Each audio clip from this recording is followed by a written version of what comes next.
Hello everyone, welcome to my YouTube channel let's make it simple.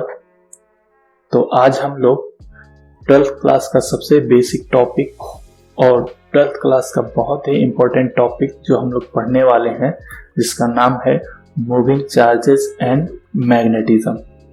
आज हम लोग पढ़ने वाले हैं moving charges and magnetism.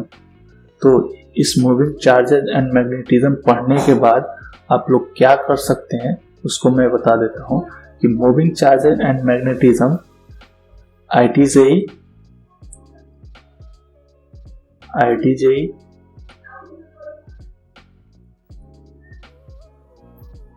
NEET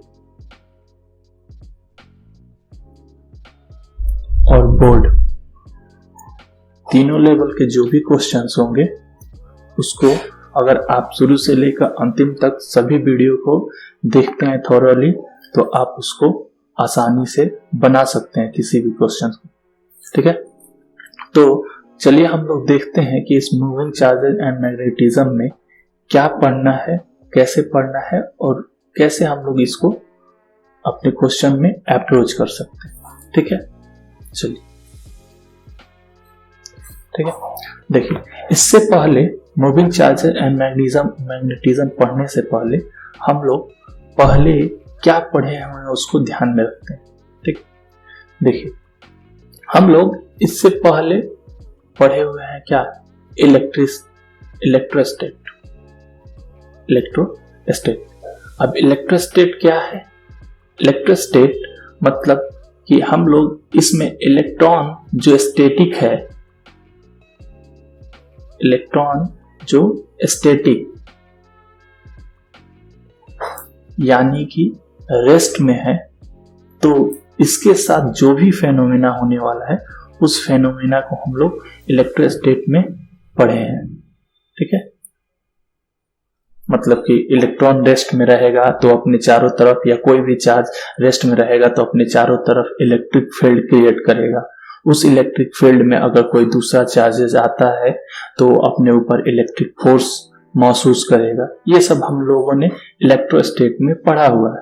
ठीक है, तो इसको ज्यादा डीप में ना जाते हुए हम लोगों को जो अपना मेन एजेंडा है उस पर ध्यान देते हैं। क्या है हमारा main agenda? Moving charges and magnetism. ठीक है, देखिए इसमें मूविंग चार्जेस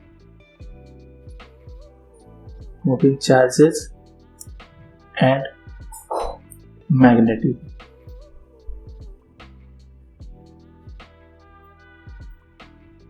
ठीक है, अब मूविंग चार्जेस एंड मैग्नेटिज्म पढ़ने में हम लोगों ने पढ़ा हुआ है इलेक्ट्रोस्टैट में कि इलेक्ट्रॉन जो रेस्ट में है उसके बारे में हम लोग इसमें फेनोमेना या इसका जो भी कैरेक्टरिस्टिक हो गया या जो भी इसमें एक्टिविटीज होंगी उसको हम लोगों ने इलेक्ट्रोस्टैट में पढ़ा है। लेकिन हम लोग इसमें पढ़ेंगे कि जब चार्ज अगर मूव करती हैं तो उस समय क्या क्या हो सकता है, और मैग्नेटिज्म। ठीक है, मैग्नेटिज्म क्या है आप लोगों ने पहले बहुत ही अच्छे से जानते होंगे आप लोग, क्या मैग्नेट या इसको हम लोग बोलते हैं बार मैग्नेट। मैग्नेट क्या होता है? मैग्नेट वह है जो क्या करे, किसी दूसरे लोहे को या दूसरे मैग्नेट को अपनी तरफ या तो अट्रैक्ट करे या इसको रिपेल करे। ठीक है, ठीक। अब मैग्नेट वह है जो अन्य मैग्नेट को क्या करे, या तो अट्रैक्ट कर सकता है या रिपेल कर सकता है। ठीक है, तो यह हम लोग यहाँ पे देखेंगे कि कैसे कोई चार्जेस मूव करके अपने अंदर मैग्नेटिक इफेक्ट को ला सकती हैं और कैसे यह होता है यह हम लोग देखेंगे। ठीक है, तो इसको दिखलाने के लिए सबसे पहले एक साइंटिस्ट हुए थे, उस साइंटिस्ट को उसका नाम है ऑर्स्टर्ड। ठीक है, इन्होंने सबसे पहले क्या देखा था? इन्होंने सबसे पहले देखा था कि एक अगर हम लोग क्या ले लें, या वायर ले लें। ठीक है, उस वायर से करंट फ्लो कराएं, उस वायर से हम लोग क्या कराएं, करंट फ्लो कराएं। उन्होंने सिंपल फेनोमेना अपने लैब में एक्सपेरिमेंट कर रहे थे, तो उन्होंने देखा कि ये वायर, इस वायर में अगर हम लोग करंट फ्लो कराएं, इस वायर में अगर हम लोग करंट फ्लो कराएं और उस करंट फ्लो कराने पर नीचे एक मैग्नेट, यह होता है कंपास जो मैग्नेट से बना होता है, ठीक है, कंपास जो मैग्नेट से बना होता है।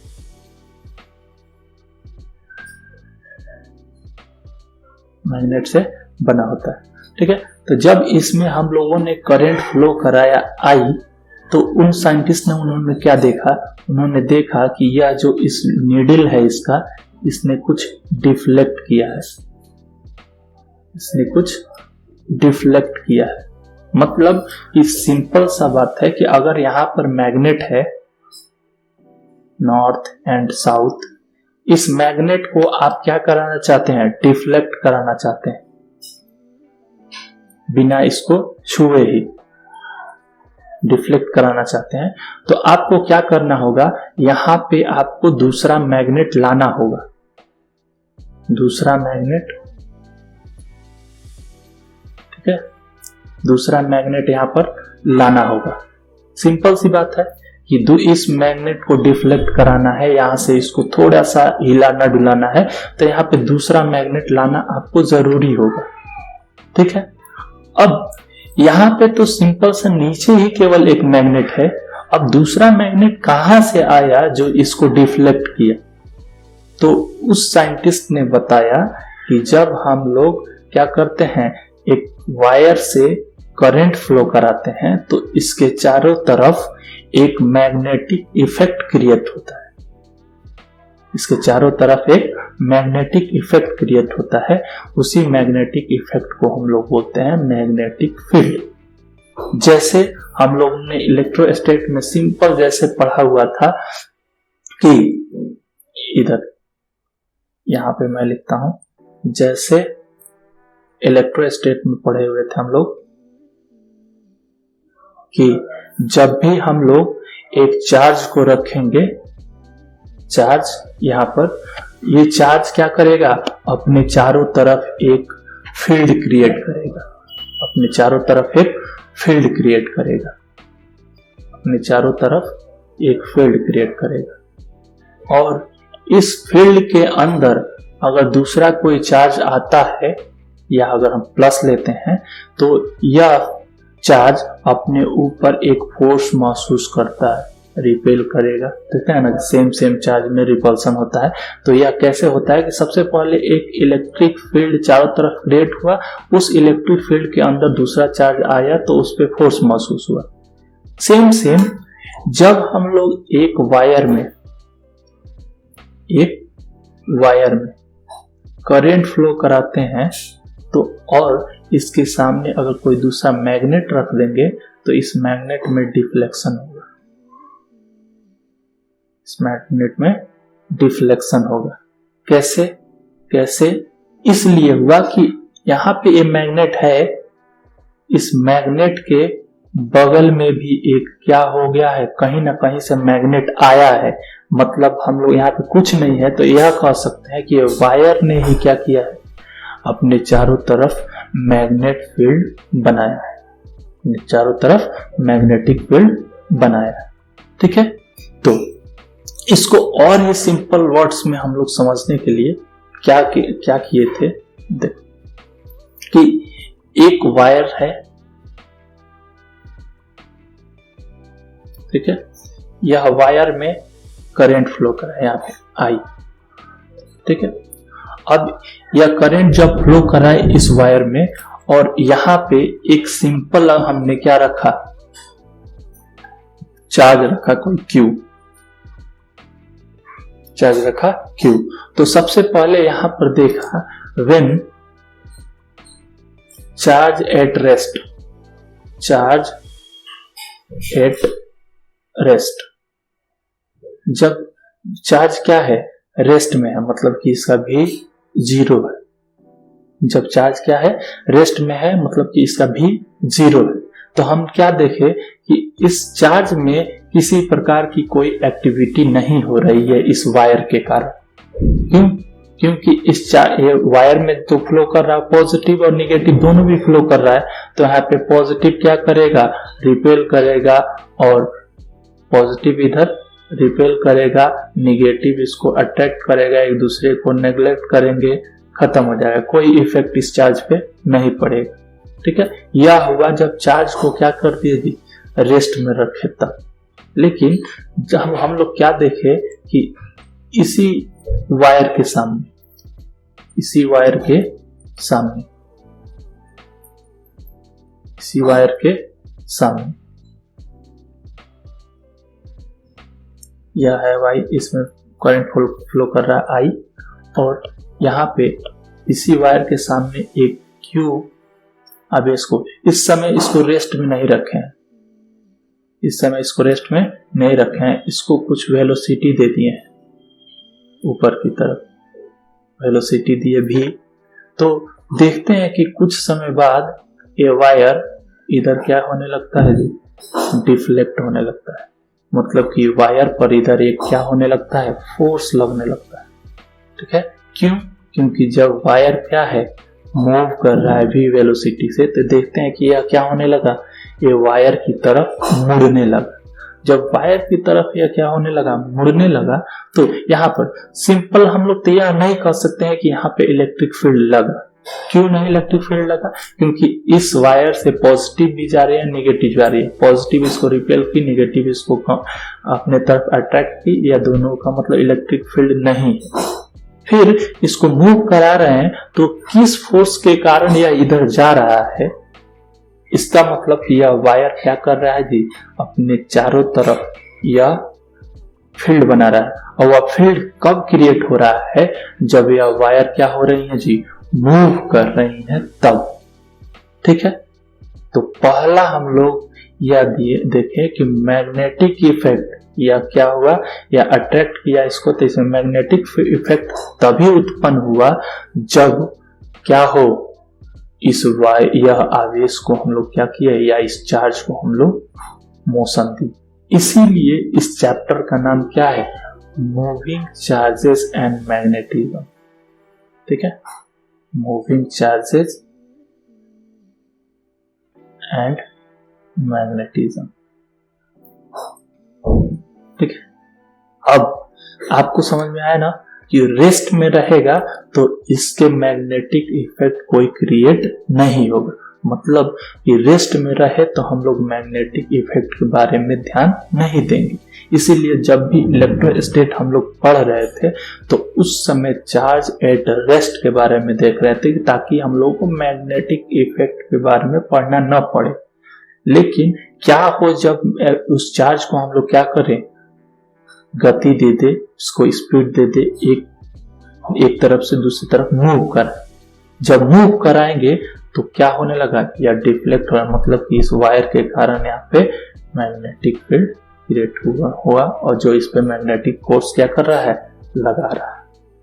ठीक है, तो यह मैग्नेटिक इफेक्ट कब आया, जब यह आवेश को हम लोग क्या किए, मूव कराए, या इस चार्ज को मूव कराए तब।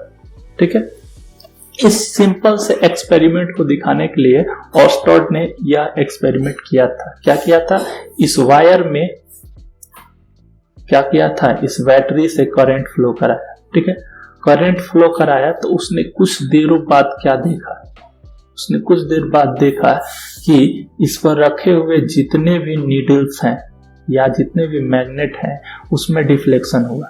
इसमें यहाँ इधर डिफ्लेक्शन हुआ, इसका इधर डिफ्लेक्शन हुआ, इसका इधर डिफ्लेक्शन हुआ, इसका इधर डिफ्लेक्शन, इसका इधर डिफ्लेक्शन। मतलब कि इस वायर के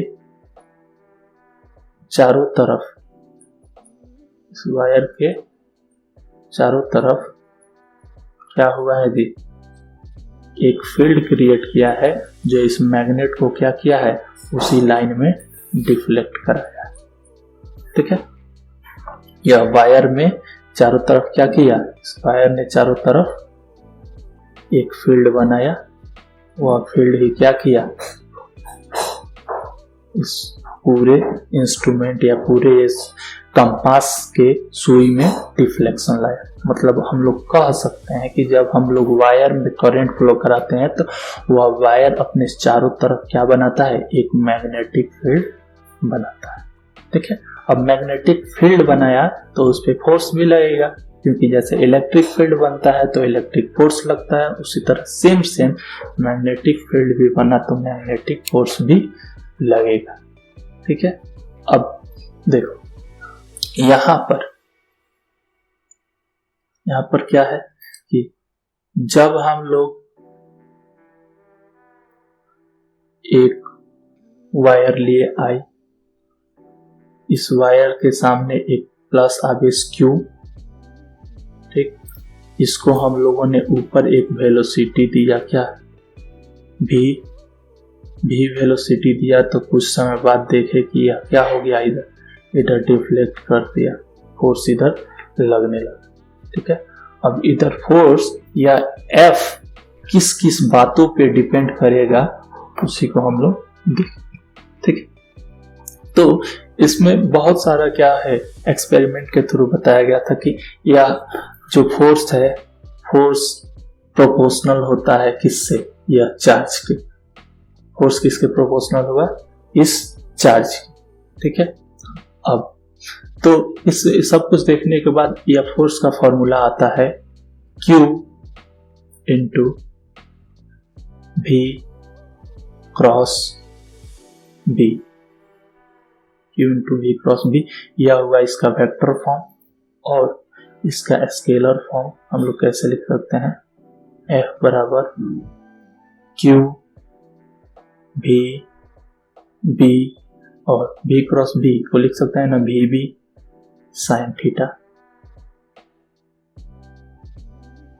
VB साइन थीटा। फोर्स का फॉर्मूला है आपका क्या, F is equals to Q VB sine theta, जहाँ पे Q क्या है, Q है आपका चार्ज, V क्या है, velocity of charge,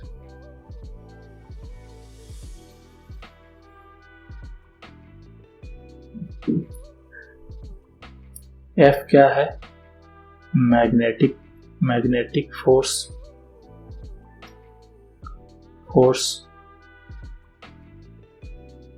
magnetic force, theta क्या है, एंगल बिटवीन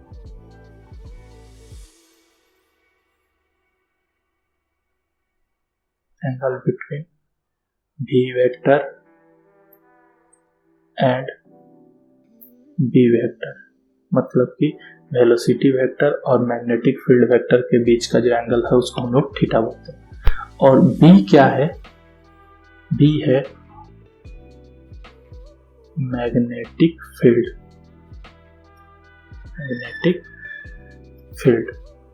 अब यह मैग्नेटिक फील्ड, ठीक है, तब मैग्नेटिक फील्ड का कुछ यूनिट एंड डायमेंशन के बारे में ध्यान देते हैं। ठीक है, कैसे, तो मैग्नेटिक फील्ड का यूनिट होता है B कैसे, देखो यहाँ पे फॉर्मूला है F is equals to Q V B, F is equals to Q V B sine theta. तो अगर हम लोगों को साइन थीटा का कोई यूनिट नहीं होता है तो इसको हटा देते हैं, ऐसे लिख सकते हैं simple F is equals to Q B B। ठीक है, इसको हम लोग लिख देते हैं कैसे, तो B इज इक्वल्स टू क्या लिख सकते हैं, B is equals to F, या F ऊपर, या जो Q एंड V है वो कहाँ चला जाएगा, नीचे, Q B। ठीक है, अब इसको और सॉल्व करते हैं। B इक्वल्स टू फोर्स का क्या होता है यूनिट, न्यूटन। Q चार्ज का क्या होता है, कूलम।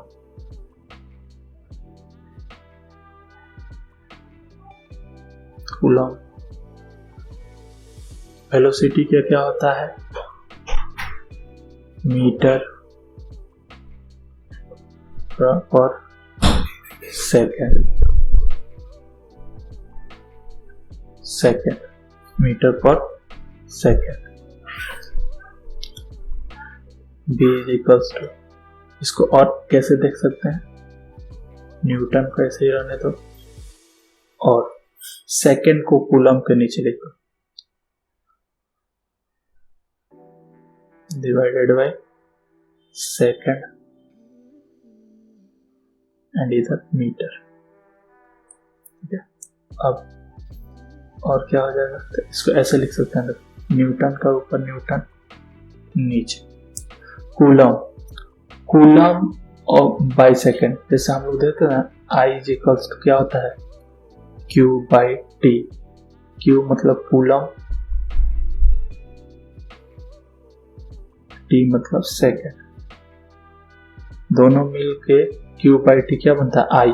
आई का क्या होता है यूनिट, एम्पियर, लिख सकते हैं हम एम्पियर, और यहाँ पे मीटर।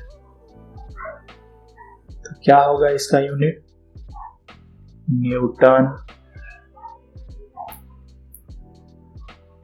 पर एम्पियर मीटर। ठीक है, और इस पूरे इतने बड़े एक्सप्रेशन को हम लोग क्या बोलते हैं, टेस्ला।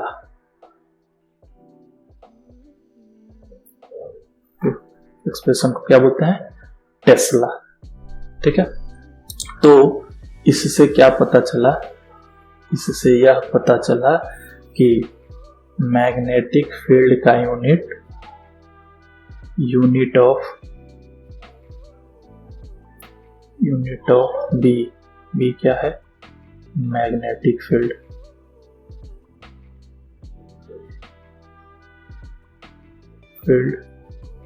इज इक्वल्स टू क्या होगा, न्यूटन पर एम्पियर मीटर, और इसको सिंपल में वो क्या बोलते हैं, टेस्ला। ठीक है, अब मैग्नेटिक फील्ड का कुछ और यूनिट भी होता है। जैसे एक और यूनिट है मैग्नेटिक फील्ड का, यूनिट ऑफ मैग्नेटिक फील्ड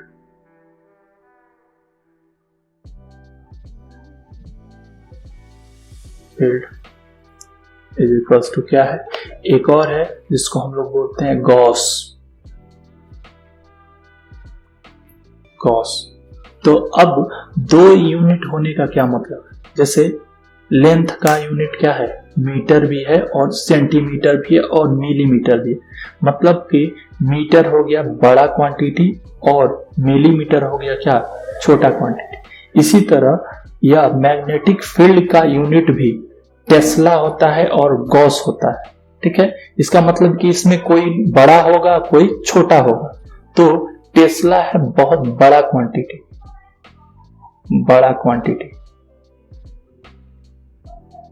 और गॉस है छोटा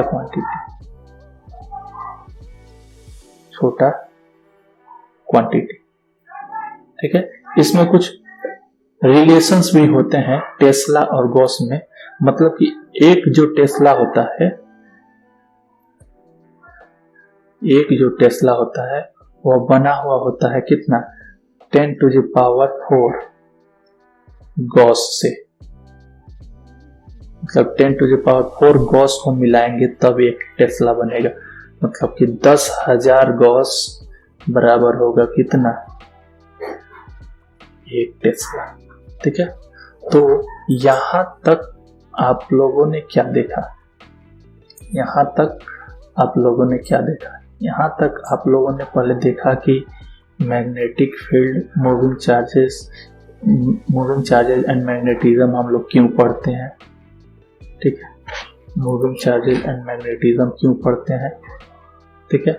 अब मूविंग चार्जेस एंड मैग्नेटिज्म पढ़ने पर क्या होता है कि जब चार्ज मूव नहीं करते हैं तो वह एक अलग सेक्शन है जिसको बोलते हैं इलेक्ट्रोस्टेट। फिर जब चार्ज मूव करने लगती है तो वायर अपने चारों तरफ क्या करता है, मैग्नेटिक फील्ड क्रिएट करता है और मूविंग चार्ज उसमें क्या करती है, एक मैग्नेटिक फोर्स एक्सपीरियंस करती है, ठीक है।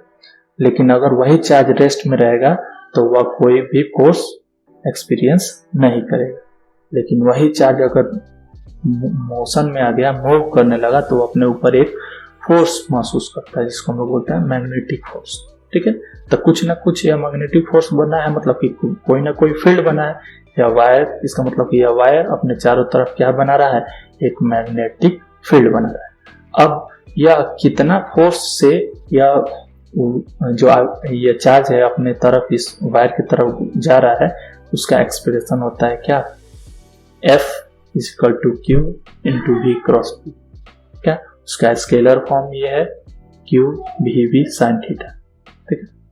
यह क्या है, Q कैसे है और कैसे हम लोग मैग्नेटिक फील्ड का यूनिट निकाल सकते हैं।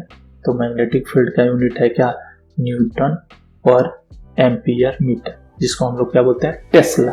और उस एक और होता है मैग्नेटिक फील्ड का यूनिट, जिसको हम लोग बोलते हैं गॉस। इन दोनों के बीच में क्या रिलेशन होता है, ठीक है। एक और होता है मैग्नेटिक फील्ड का यूनिट, जैसे हम लोगों ने पढ़ा हुआ था क्या, किसमें, इलेक्ट्रिक फील्ड में।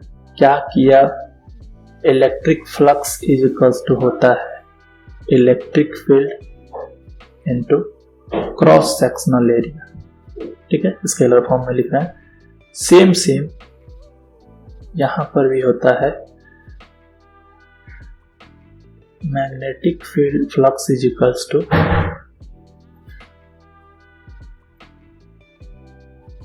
Magnetic field into cross sectional area, ठीक है। अब यहां पे देखिए, इससे B = क्या हो जाएगा, फाई, मतलब मैग्नेटिक फ्लक्स और एरिया, ठीक है। अब मैग्नेटिक फ्लक्स का यूनिट होता है वेबर, और एरिया का यूनिट होता है मीटर स्क्वायर। तो इस तरह मैग्नेटिक फील्ड का एक और यूनिट क्या हो जाएगा, वेबर पर मीटर स्क्वायर, ठीक है। तो 3 यूनिट है मैग्नेटिक फील्ड का, कौन कौन, एक है आपका कौन सा, या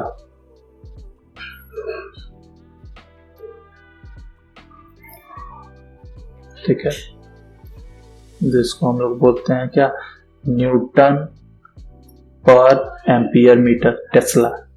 एक यह यूनिट है गॉस,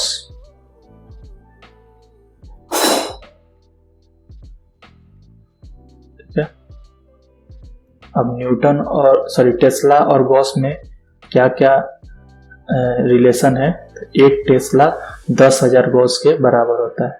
और तीसरा यूनिट क्या है, तीसरा यूनिट है आपका वेबर पर मीटर स्क्वायर, ठीक है। तो यह 3 यूनिट हो गया आपका, कौन कौन,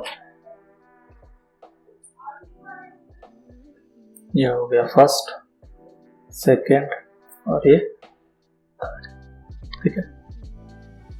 अगले जो वीडियो आएगा उसको और अच्छे से एक्सप्लेन करेंगे कि कैसे मैग्नेटिक फील्ड का और मैग्नेटिक फोर्स का कैसा मतलब एप्लीकेशन है, और आगे और भी इसमें बहुत सारी वीडियो आएंगी, जिसका जैसे बायोट-सावर्ट लॉ, कैसे हम लोग इस मैग्नेटिक फील्ड जो हम लोग अभी लिखे हैं, मैग्नेटिक फील्ड का मैग्नीट्यूड कैसे निकाल सकते हैं, उसको देखेंगे, ठीक है। तो तब तक के लिए बाय, मिलते हैं फिर नेक्स्ट वीडियो में। उसको और अच्छे तरीकों से लेकर।